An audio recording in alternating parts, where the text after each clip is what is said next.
नमस्कार, मैं हूं श्वेता सिंह। कहते हैं कि कोई भी व्यक्ति किसी पर भी विश्वास कर सकता है, लेकिन जब पैसों की बात आती है तो आप हर किसी पर विश्वास नहीं करते। लेकिन कुछ नाम ऐसे होते हैं जो नाम आप अपने पैसों के साथ भी उन पर भरोसा करते हैं, उनकी जो सलाह है, उनका जो मशवरा है उसे लेते हैं। ये सबसे सरल और सामान्य भाषा में मैं अपने मेहमान का इंट्रोडक्शन आपको दे सकती हूँ। डॉक्टर विवेक बिंद्रा, बहुत बहुत स्वागत है आपका। और ये बहुत बड़ा कॉम्प्लीमेंट होता है क्योंकि लोग जनरली अपने पेरेंट्स की, अपने भाइयों की, अपने बहनों की, इनकी बातों पर विश्वास करते हैं जब अपने पैसे की बात आती है। बहुत सोच समझ कर सोचते हैं कि पता नहीं कुछ गलत एडवाइस न दे दे। लेकिन आपके में क्या बात ऐसी है कि ये बड़ा बिजनेस जो है उसकी तरफ जो आम इंसान है वो इतना खिंचा चला आता है? धन्यवाद, थैंक यू। आम इंसान तभी खिंचा चला आएगा जब आप एक रियल वैल्यू क्रिएट कर सकते हैं, और वो रियल वैल्यू क्रिएट करने के लिए आम इंसान की जो सबसे खास समस्या है उसको सुलझाने के लिए क्या प्रयास किया जा रहा है। तो आज जो व्यापारी वर्ग हमारे देश में, देखिए, एंटरप्रेन्योरशिप बहुत पुराना है हमारे देश में, लेकिन स्केल नया है। बिजनेस खड़ा तो लोगों ने किया है, लेकिन बिजनेस बड़ा नहीं किया है।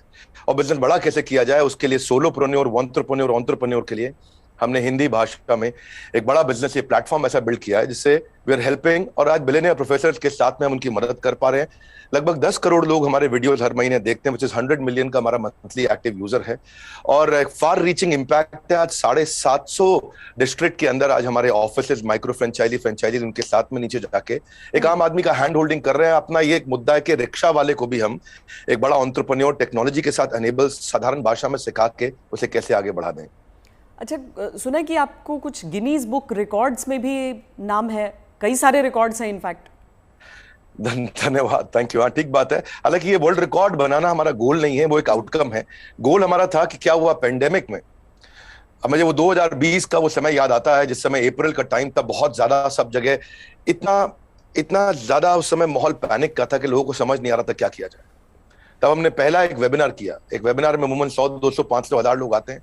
हमारे वेबिनार में 10 लाख, 15 लाख, 20 लाख लोग आए तो गिनीज वर्ल्ड रिकॉर्ड में आ गया। तो हमने स्ट्रैटेजी का, सेल्स का, ऑपरेशंस का, रिटेल का, स्टार्टअप का, हमने हर सब्जेक्ट पे, लीडरशिप पे, इन सब पे हमने वेबिनार्स किए, मार्केटिंग पे, और हर बार जो वेबिनार था वर्ल्ड रिकॉर्ड में आता चला गया। आज लगभग Guinness book of world record हमारे 9 हैं, और golden book of world record मिला के हमारे 10 वर्ल्ड रिकॉर्ड बन चुके हैं। ये जो शो आप कर रहे हैं, जो जीता वही Sikandar, horses table, good news today पर, इस शो का कॉन्सेप्ट क्या है, क्या है इस शो में? देखिए, वैसे तो होना चाहिए जो जीता वही चंद्रगुप्त मौर्य। हाँ। क्योंकि चंद्रगुप्त जीते थे, सिकंदर नहीं जीते। पर क्योंकि ये कहावत बहुत ज्यादा मशहूर है तो ये नाम भी रखा गया और बड़ा अच्छा चला। ये on the spot funding reality show है। इसमें 8 इन्वेस्टर आते हैं, हर एक इन्वेस्टर अपने साथ 5 करोड़ रुपए रेडी रखता है। 24 स्टार्टअप सामने आते हैं। स्टार्टअप आता है, रियलिटी शो है, पैसा इन्वॉल्व है। इसमें Sunil Shetty production, India TV, अपना इंडिया टुडे ग्रुप जो है हमारा, और सारे, मेरा जो रोल है इसमें मेंटर, कोच, एडवाइजर और स्टार्टअप गुरु का है। तो हम लोग मैक्रो इंडस्ट्री का एनालिसिस भी देते हैं और साथ में माइक्रो बिजनेस का एनालिसिस देते हैं। स्टार्टअप आता है, इधर सबके सब इन्वेस्टर बैठे रहते हैं, आमने सामने चर्चा होती है, वहीं सब ओके हो जाता है, वहीं पैसा और उनके बदले में उनकी इक्विटी ली जाती है। तो बड़ा अच्छा शो है। पैसा लेने के लिए देखिए कई तरीके हैं। सेल्फ फंड आदमी कर सकता है, दोस्त से ले सकता है, परिवार से ले सकता है। लेकिन जो एंजल इन्वेस्टमेंट है, वो एंजल इन्वेस्टमेंट वो आपसे छोटी सी एक ओनरशिप, हिस्सेदारी कंपनी में ले लेता है। जो एंजल आता है एंजल की तरह काम करता है। बहुत सारे एंजल इन्वेस्टमेंट के लिए बड़े अच्छे सारे प्लेटफॉर्म्स हैं। Startup grind, Indian angel network, venture catalyst, Chennai angel, lead angel, Sequoia, Nexus, Kalaari, Mumbai angel, बहुत है। लेकिन तब भी बावजूद उसके केवल 2% लोगों को पैसा मिल पा रहा है। 98% लोग फेल हो जाते थे। तो उसी के लिए हम लोगों ने मिलकर ये शुरू किया हॉर्सेस टेबल, जहां पे हम और लोगों को पैसा दे सके, उनकी मदद कर सके। अगर उनके आइडिया में दम है तो उनकी ग्रोथ में हिस्सेदारी देने के लिए हमारे इन्वेस्टर साथ में आते हैं, और मैं उसको वहां पे आके मॉडरेट करता हूं, मैं अपनी एडवाइस देता हूं, जिसके बेसिस पे आगे हम लोग उसको आगे बढ़ा पाते हैं। मतलब इसमें कोई भी आ सकता है, कोई भी जो जिसके पास कोई आइडिया हो कि किस तरीके से आगे कोई बिजनेस हो सकता है। ज़रूरी नहीं है कि कोई बड़े बड़े ग्रुप्स हों, बिजनेस हाउसेज हों। ये मकसद क्या है इसका, आइडिया कहाँ से आया? श्वेता जी, यही तो मेन मुद्दा है कि अगर आज मैं गुवाहाटी के आगे वहां से 200 किलोमीटर दूर जाके, जहां असली भारत बसता है, जो केवल दिल्ली मुंबई में नहीं है, उन लोगों को हम ला सके, उनको बढ़ा सके। देखिए, आइडिया यहां से आया कि एक एडम स्मिथ नाम के जेंटलमैन रहे, उन्होंने मैक्रो इकोनॉमिक्स पे किताब लिखी है। 200 साल पुरानी किताब है, उसको पढ़ने के बाद कुछ नहीं चाहिए। वो कहते 4 चीजें होनी चाहिए। एक जिस देश की पॉपुलेशन बढ़ रही है वहां बिजनेस अच्छा होगा, जहां टेंडेंसी टू कंज्यूम है, हमारे देश में स्वतंत्रता बहुत है, कुछ भी कंज्यूम कर सकते हैं, हमारा देश चाइना की तरह नहीं है। तीसरा जहां एंटरप्रेन्योर बहुत है, और चौथा जहां इनोवेशन है। चारों लिहाज से 4 में से 3.5 नंबर इंडिया को दिए जाते हैं। इंडिया में एंटरप्रेन्योरशिप बहुत तेजी से बढ़ रहा है। तो हमारे को आपने पूछा आइडिया कहां से आया, आइडिया यहां से आया कि गड्ढा ढूंढने का एक ट्रेनिंग दिया जा रहा है, इसके द्वारा लोगों को इंस्पायर किया जा रहा है कि कैसे एक स्टार्टअप आए, क्या वो कस्टमर का टाइम बचा रहा है तो उसको पैसा मिल सकता है, हाँ भाई बड़ा अच्छा कर रहे हो आप, क्या वो कस्टमर का एफर्ट बचा रहा है, क्या वो कस्टमर का कोई कंफ्यूजन घटा रहा है, क्या वो कस्टमर के लिए सामान सस्ता लेके आ रहा है, क्या वो कस्टमर की प्रायोरिटी पे उसको फोकस करा रहा है, क्या वो कस्टमर को बढ़िया स्किल सर्विस, क्या वो कस्टमर को कोई वेंडर आइडेंटिफाई करके दे रहा है, क्या कस्टमर के लिए कोई कन्वीनियंस क्रिएट कर रहा है। तो बेसिकली ये urban company OYO, Swiggy, Ola, Zomato, Flipkart, just dial, Zoom, ये सब इंडियन स्टार्टअप्स हैं जो कस्टमर की कोई ना कोई समस्या को सुलझा रहे हैं, और जैसे वो समस्या सुलझाते हैं, और इसी के लिए हम इंस्पायर करना चाहते हैं कि स्टार्टअप ऐसा ही है जो कस्टमर की बर्निंग प्रॉब्लम को, ज्वलंत समस्या को सुलझा सके। पर इसके आगे क्या होगा? मतलब अगर कोई इंसान है, जैसे मान लीजिए मेरे पास ही कोई आइडिया है, तो मुझे तो बिजनेस चलाने के बारे में मालूम नहीं है, फंडिंग अगर मान लीजिए मुझे मिल भी जाती है यहाँ पर, तो आगे क्या बिजनेस चलाने में मदद भी मिलेगी? बहुत अच्छा प्रश्न है आपका। देखो, जब इन्वेस्टर आता है ना, तो वो स्मार्ट कैपिटल लेके आता है, केवल पैसा नहीं लाता है, वो एक हैंड होल्डिंग सपोर्ट लेके आता है। बड़ा बिजनेस साथ में, हमारी कंपनी भी आ रही है तो हम उनको लाइफ टाइम मेंबरशिप देते हैं, ट्रेनिंग देते हैं। देखिए, जब इन्वेस्टर आता है तो वो स्टार्टअप को मेंटरशिप देता है, एडवाइस देता है, रिसोर्सेज देता है।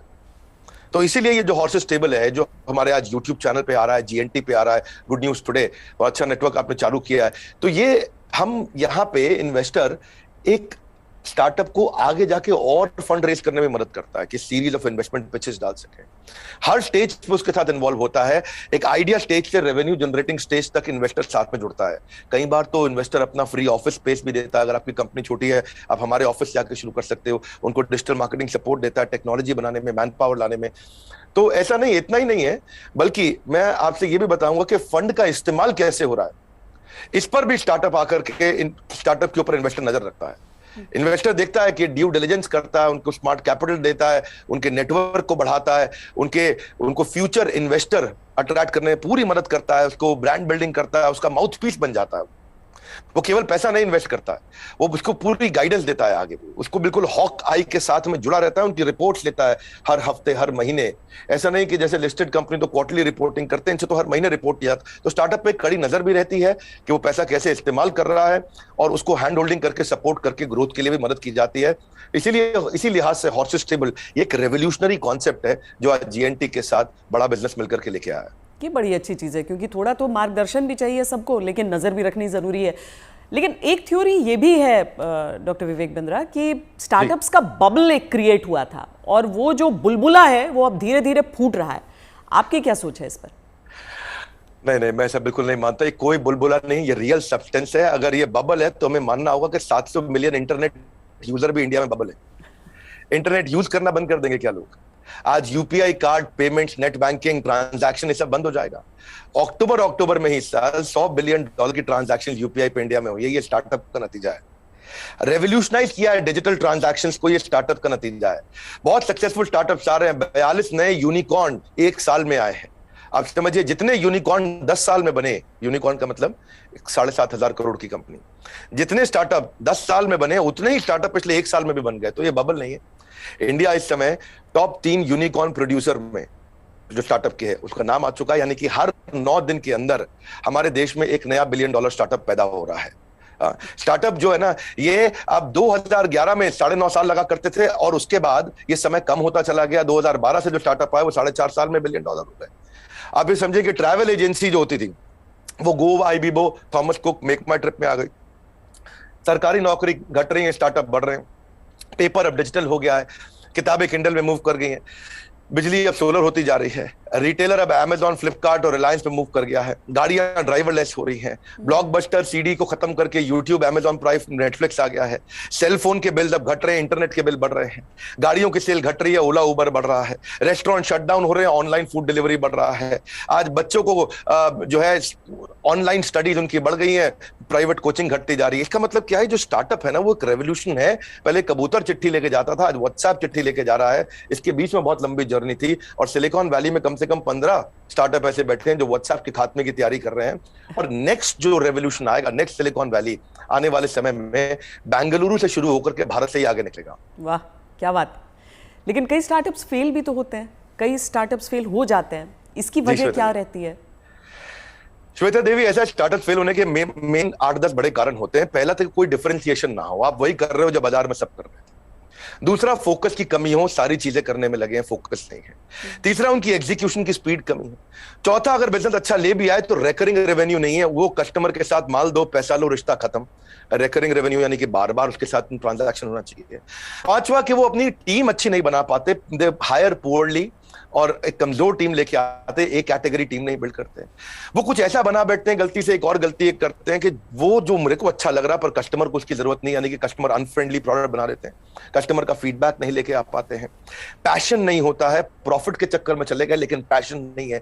ये बड़ा जरूरी है, आंसर बड़ा महत्वपूर्ण है। जो आज व्यूअर देख रहे हैं उनको ये समझना चाहिए कि अगर बिजनेस मॉडल और रेवेन्यू मॉडल कमजोर है, प्री मैच्योर स्केल किया, बिजनेस खड़ा हुआ नहीं, बड़ा करने पहले निकल गए, बिना टेक्नोलॉजी के स्केल किया और उसके चक्कर में फिर आपने कर्जा भी ले लिया, तो फिर जो है वो एग्जीक्यूशन और स्लो होगा, प्रॉफिट और कैश फ्लो खत्म होगा, और फिर कैश बर्नआउट के बाद आप फंड भी रेज नहीं करेंगे। यही मुख्य कारण होते हैं कि स्टार्टअप फेल होते हैं। तो पहले बिजनेस को खड़ा करना है, बाद में बिजनेस को बड़ा करना है। क्या हम समझे कि एक स्टार्टअप कल्चर है अब, और ये डेवलप हो रहा है, और ऐसे में भविष्य से आपकी क्या उम्मीदें हो जाती हैं? देखिए, स्टार्टअप का कल्चर अब डेवलप हो रहा है इंडिया में।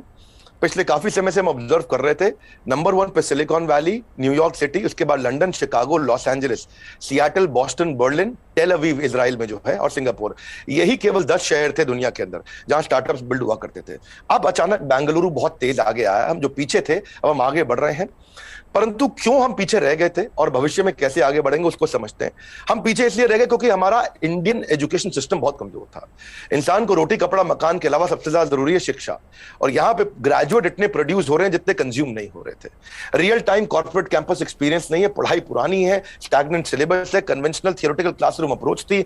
इस चक्कर में अंडर एम्प्लॉयमेंट जो है वो अनएम्प्लॉयमेंट से ज्यादा बड़ी समस्या है। आज राजनेता लोग सबके सब हमारे यहाँ पॉलिटिक्स में अनएम्प्लॉयमेंट की बात करते हैं, लेकिन अंडर एम्प्लॉयमेंट कितनी बड़ी बात है कि अब ग्रेजुएट पोस्ट ग्रेजुएट को 14,000 रुपए की तनख्वाह मिलती है, पीएचडी होल्डर को आज अगर 20,000 की तनख्वाह मिल रही है तो कितना बुरा हाल है। लो इंडस्ट्री डिमांड है, इनकॉम्पिटेंट फैकल्टी है, जो कॉलेज में पढ़ा रहा है उसको पढ़ाना नहीं आ रहा, कॉलेज में प्रोफेसर वो बन रहा है जिसको कोई नौकरी नहीं मिल रही है। तो स्टूडेंट की एस्पिरेशन बहुत थी, प्रिपरेशन यहाँ थी, प्रिपरेशन है नहीं, एस्पिरेशन बहुत ज्यादा है। उस चक्कर में हमने हार्वर्ड के प्रिंसिपल्स को इंडिया में अडॉप्ट किया कि 80% case study, 10% project, 5% lecture, 5% learning. ये है 100% का पूरा मॉडल। और आप जो है ये जो आपका बेसिकली प्रश्न है कि कल्चर डेवलप हो रहा है, हाँ अब ये कल्चर डेवलप हो रहा है। ओरिजिनल क्वेश्चन आपका यही है कि कल्चर ऑफ इनोवेशन आ रहा है, और इससे ना इकोनॉमिक एक्टिविटीज, मनी सर्कुलेशन अपने आप इंप्रूव होता है, और इससे देश में फर्क आ रहा है। मेरा कंक्लूजन यही है कि लोगों के पास आइडियाज हैं, कैपेबिलिटी है। हमने जो ये शुरू किया है हॉर्सेस स्टेबल, जो जीता वही सिकंदर, ये एक ऐसा रेवोल्यूशनरी कॉन्सेप्ट है जिससे एक आम आदमी को भी ना मन में ये फीलिंग आ गया है, यार आइडिया देने पे पैसा मिल सकता है तो मुझे भी कुछ करना चाहिए। केवल आइडिया देने पे पैसा मिल रहा है, भैया तो कमाल हो गया है, मैं भी आता हूं, मैं भी आगे बढ़ता हूं। बड़ा उत्साह इस समय बढ़ रहा है देश का। हमारे यूट्यूब चैनल पे हमको बहुत फीडबैक्स मिल रहे हैं, जीएनटी पे मैंने देखा बहुत से फीडबैक्स मिल रहे हैं, लोग बहुत पसंद कर रहे हैं, शेयर रेट बढ़ गया, वीडियो कंजम्पशन रेट बढ़ गया। नहीं, आप बहुत सही बात कह रहे हैं, क्योंकि 12वीं कक्षा की इकोनॉमिक्स जब हम पढ़ते हैं तो उसमें अनएम्प्लॉयमेंट में तो कई चैप्टर्स हो जाते हैं, अंडर एम्प्लॉयमेंट सिर्फ एक सबहेड के तौर पर नजर आता है, लेकिन बहुत बड़ी समस्या है। देश में टैलेंट की कमी नहीं है, टैलेंट पूल है हमारे सामने, लेकिन कोई ऐसा रोड मैप आपको नजर आता है कि जो प्रतिभा है युवाओं की उसके हिसाब से उन्हें मौके मिल सके? रोड मैप एक ही है कि आज बच्चों को लैक ऑफ क्लैरिटी है, उनको प्रोफेशनल, करियर, सब्जेक्ट, कोर्स इसके बारे में जानकारी नहीं है। तो रोड मैप केवल एक ही है कि उसको कंटिन्यूअस लर्निंग का मतलब है कंटिन्यूअस अर्निंग। उसको अपने साथ एक डिसिप्लिन बिल्ड करके अपने साथ मूक यानी कि मैसिव ओपन ऑनलाइन कोर्सेज दुनिया भर में आ गए। लगातार सीखने से खाली दिमाग खुले दिमाग में परिवर्तित हो जाएगा। अब जो anyone who keeps on learning he will stay young forever, ये हेनरी फोर्ड ने बोला है। बड़ा बिजनेस भी इसीलिए आया, दुनिया भर में कॉर्पोरेट ट्रेनिंग हो रही थी, स्किल डेवलपमेंट हो रहा था, K-12 की बात हो रही थी, टेस्ट प्रिपरेशन हो रहे थे, बायजूस, वेदांतु सब आ गए, लेकिन एक आम आदमी के लिए, व्यापारियों के लिए सिखाने के लिए कुछ नहीं था। तो रोड मैप ये है कि आपको आज लर्निंग पे फोकस करना चाहिए। हमने भी उस गैप को समझा, हमने देखा कि कस्टमर के पास आज टाइम नहीं है, क्वालिटी टीचर नहीं है, हिंदी भाषा के अंदर कंटेंट नहीं है, मिनिमम एजुकेशन रिक्वायरमेंट पूरी नहीं कर पाते, आज MBA कॉलेज तो बहुत महंगे हैं, MSME के मेंटर नहीं है। तो मैंने उसके लिए हमने बड़ा बिजनेस चालू किया कि लोग आकर के सीखे वहां। क्या मॉडल है? Any time, anywhere, any device. कोई मिनिमम एजुकेशन नहीं चाहिए, वीडियो, वॉइस, वर्नाक्युलर, आपका टाइम हम सेव करेंगे ताकि आप सक्सेस मिले आपको। इजी टू यूज कर दिया है। सारे business planning tool, framework, agreement, उनको डॉक्यूमेंट, स्ट्रैटेजी शीट, हर एक चीज बना के हैंड होल्डिंग के साथ, कोई भी सब्जेक्ट में फंसे वो, strategy, sales, HR, finance, customer service, funding, operations, technology, marketing, admin, legal, production, इस सब में उसको मदद करते हैं ताकि वो आकर के सीखे। तो बेसिकली रोड मैप ये है कि आदमी को सीखना चाहिए। हमने ऐसा किया है कि हमने 750 रुपए महीने पे एक एग्जीक्यूटिव एमबीए उसको कराना शुरू कर दिया है। 1500 रुपए महीने पे हमने एक अडल्ट को एमबीए कराना शुरू कर दिया है। सिखा कौन रहा है मेरे साथ? मेरे प्रोफेसर एक कैटेगरी है। Kent RO, Patanjali, Amul, Morgan Stanley, Somani, Apollo, Ford Motors, इन सबके चेयरमैन हमारे साथ जुड़े हुए सिखा रहे हैं। Dainik Bhaskar, Lal path lab, Xiaomi, HDFC limited, जब इनके चेयरमैन एक अच्छा बिलियनियर प्रोफेसर आके सिखाता है और वो लर्निंग देता है और इतनी अफोर्डेबल प्राइस पे देता है, तो उससे रेवोल्यूशन आ रहा है। यही कारण है कि आज देश में बहुत सारे लोग हमारे साथ जुड़े हैं, जिसके कारण हम वो सीख पा रहे हैं, आगे बढ़ रहे हैं। तो रोड मैप सब लोग को मेरा एक ही मैसेज है कि अगर आपको अर्निंग बढ़ानी है तो पहले लर्निंग बढ़ानी होगी। क्योंकि अमूमन ऐसा होता है कि कुछ बड़े बिजनेस हाउसेस, हम सब टाटा बिरला को देखते हुए बड़े हुए, लेकिन वो मोनोपोली है इतना भी समझ में आया, कुछ कठिन शब्द लोग सीखते गए, लेकिन इतना भी साथ में सीखा कि सारा कंट्रोल इन्हीं के हाथों में रहेगा। लेकिन क्या ये स्टार्टअप कल्चर जो है वो बिजनेस डाइवर्सिफिकेशन में मदद कर सकता है? श्वेता देवी, अब जमाना बदल गया है। पहले $1 बिलियन कंपनी बनाने में जो 50 साल लगते थे, 5 साल में बन जाती है। जो हमारे यहाँ टॉप रैंकर सबसे बड़े अरबपति 1950 में थे, उनमें से अब कोई दिखाई नहीं पड़ता है टॉप अरबपति की लिस्ट में हमारे देश में। अचानक जमाना बदल गया है। इनफैक्ट सन 2000 तक भी Naukri.com, मेक माई ट्रिप, इनको 14 साल लगे $1 बिलियन कंपनी बनने में। पर आप उसके बाद देखिए, फ्लिपकार्ट, पॉलिसी बाजार, जोमेटो आया तो इनको 14 साल नहीं लगे, ये 8.5 साल में $1 बिलियन हो गए। पर उसके बाद में देखिए, नाइका, ओयो, उड़ान और ओला इलेक्ट्रिक आया, ये 2 साल 3 साल में $1 बिलियन कंपनीज हो गए। तो अब जो है वो कॉर्पोरेट्स की बपौती नहीं रह गया है बिजनेस। अब पहले हुआ करता था कि बड़ी मछली छोटी मछली को खा जाया करती थी, आज बहुत सारी छोटी मछली मिलकर बड़ी मछली को खा जाती हैं, और उसी रेवोल्यूशन में हम कंट्रीब्यूट कर रहे हैं साथ में। डॉक्टर बिंद्रा, बहुत मज़ा आया आपसे बात करके। और एक चीज़ मैं कहूँगी कि आमतौर पर क्या है कि ये बिज़नेस के कॉन्सेप्ट्स जो हैं उसमें अंग्रेज़ी का इतना इस्तेमाल होता है कि आम लोग कनेक्ट नहीं कर पाते हैं। आंकड़ों का इतना इस्तेमाल होता है कि लगता है कि यार ये तो हमारे बूते की बात नहीं है। आप इतने सिंपल तरीके से समझाते हैं, मुझे लगता है इसीलिए ऐसी चीज़ों पर भी लोग आपकी बात को समझते हैं, आपकी बात को मानते हैं। और ये जो जी, हर एंकर के साथ भी उतना अच्छा नहीं लगता जितना श्वेता देवी आपका इम्पैक्ट है और आज तक का इम्पैक्ट है। मैं तो मतलब मानता हूं उस बात को कि आज तक जितना न्यूट्रल और जितना अच्छा चैनल रहा है, और खास तौर से जो आपने इन्फ्लुएंस क्रिएट किया, तो आपको भी बहुत बहुत बधाई। धन्यवाद, आपने इतना समय लगाया आज लोगों को इन महत्वपूर्ण पहलुओं पर हम चर्चा कर सके। Thank you so much. Thank you so much. धन्यवाद श्वेता देवी, थैंक यू।